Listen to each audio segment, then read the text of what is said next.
안녕하세요. 8월 30일 금요일입니다. 오늘은 로마서 8장 12절입니다. 그러므로 형제들아 우리가 빚진 자로 돼 육신에게 져서 육신대로 살 것이 아니니라. 아멘. 우리는 하나님 앞에 빚진 자들입니다. 빚쟁이라는 말입니다. 왜냐하면 하나님이 우리를 살려주셨잖아요. 죽었던 가운데서 하나님이 우리를 살려주신 거잖아요.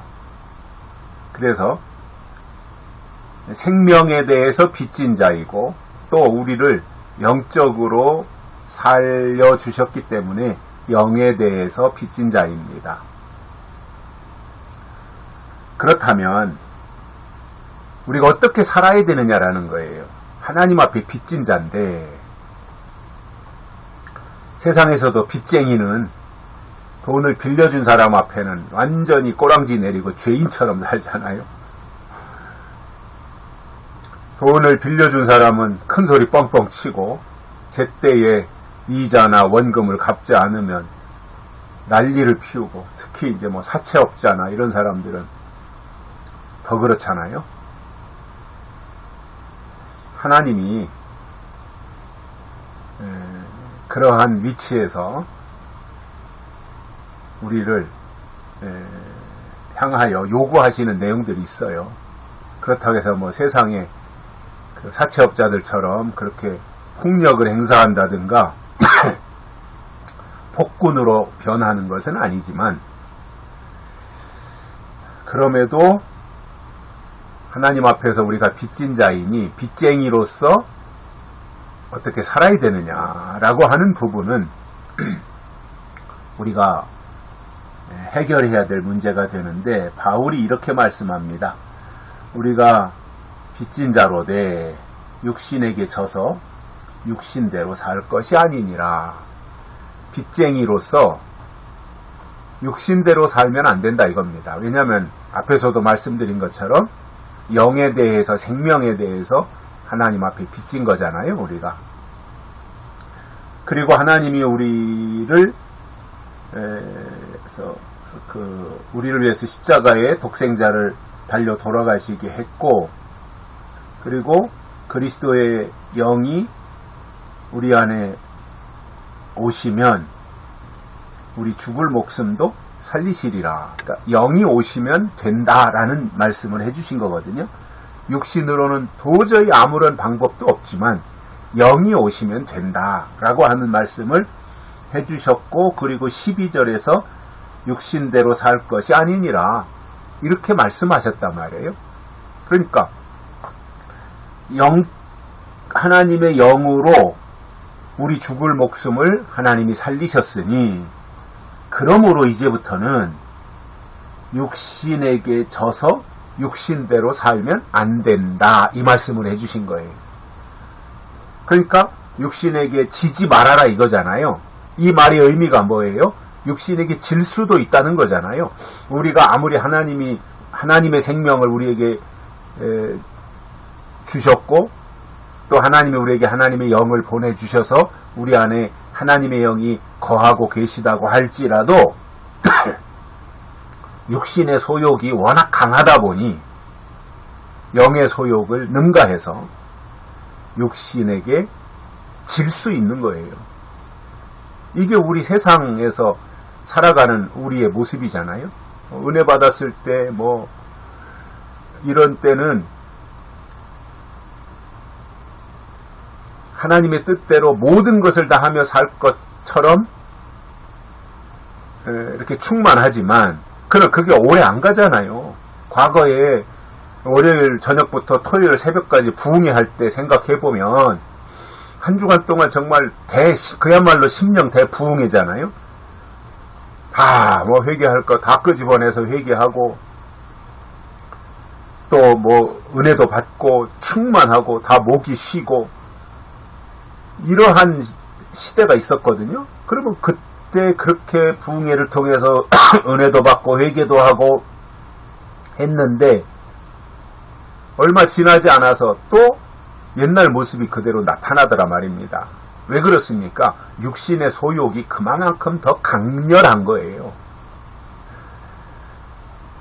그러면 우리가 언제까지 영과 육의 싸움에서 영이 패자가 되고 육이 승자가 되는 이 구조를 끌고 갈 거냐 말이죠. 근데 이게 우리의 단순한, 물론 의지도 중요하겠지만 더 중요한 것은 뭐냐면 강력한 하나님의 성령의 능력이 우리의 영과 혼과 육과 관절과 골수를 사로잡고 가야 되는데, 그럴지라도 육은 육이다 말입니다. 안 먹으면 배고프고 잠 못 자면 졸리고 육신의 욕구들이 끊임없이 우리의 몸 안에서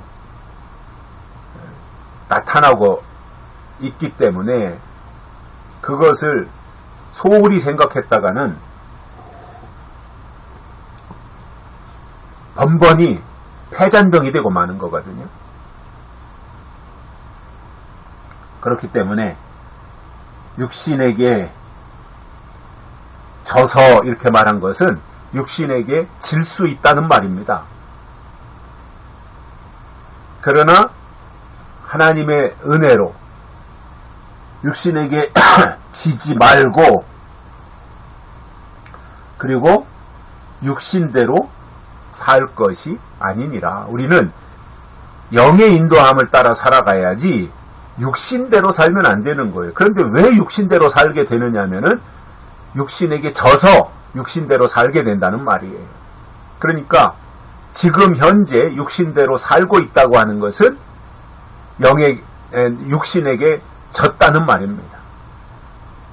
우리는 하나님이 우리를 부르실 때 영적으로 살기를 원하시는 거예요. 그래서 성령도 주시고 말씀도 주시는 거예요. 그냥은 이길 수 없으니까 성령을 보내주시고 말씀을 주셔서 그것을 무기로 삼아서 육신의 소욕을 이기라는 거거든요. 육신의 생각 속에서, 육신의 마음 속에서 끊임없이 독버섯처럼 올라오는 온갖 것들을 다 짓눌러 버려야 된다는 거예요. 마치 옛날에 그 전에 그 오락실 앞에 가면 막 그 두더지가 뚫고 올라오는 거 있잖아요. 그럼 망치로 때리면 쏙 들어가고 또 딴 데서 올라오고 계속해서 그거 하는 것처럼 우리의 생각 속에도, 마음 속에도 여전히 세상을 향한 육적인 욕망들이 그렇게 솟아오르지만 그것을 하나님이 주신 말씀과 성령의 망치를 가지고 때려서 더 이상 솟구쳐 올라오지 못하도록 끊임없이 쳐내야 된다는 말이죠. 그런데 그게 그렇게 간단하지가 않잖아요. 그리고 생각과 마음 속에서 올라오는 그 육체의 소욕들이 한두 가지가 아니잖아요. 눈으로 보는 거, 귀로 듣는 거, 뭐 이런 것들 때문에 계속해서 새로운 욕망들이 치솟아 올라온단 말입니다. 그것을 어떻게 잠재울 수 있냐는 거죠. 그 한 가지 길은 육신으로는 안 되지만 성령으로는 된다. 말씀으로는 된다. 그것을 바울이 말씀하면서, 그렇기 때문에 육신에게 지지 말고 영으로서 육을 물리치고, 그리고 육신대로 살 것이 아니라 영의 소욕대로 살아야 한다라는 것을 설명해 주셨습니다. 여기까지 하겠습니다. 감사합니다.